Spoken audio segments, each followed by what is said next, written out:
Hello guys, welcome to Generation Unravel. In this video, I'm going to be showing you how to import Sims 4 character. The first thing we need to do, of course, is download the character that you want. So here I am currently in CurseForge, and here are some pre-made characters that are custom-made characters that we can use in our game. So actually, they look like this, right? That's unique. And they won't really look like that, or you can't really use it on your Sims 4 game unless you have all of the mods downloaded for this to make your Sims look like that. If you don't have it, then it won't work. But I'm still gonna show you how you can import the files anyways.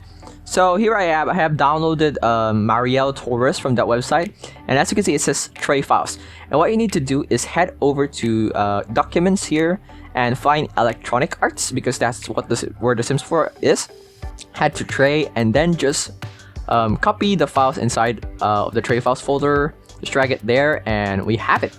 Now we head over to our Sims 4 game to really import the character.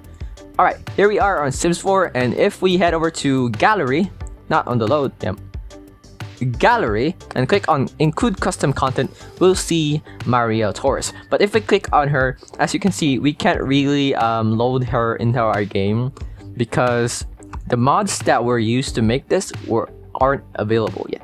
So make sure that you have them available.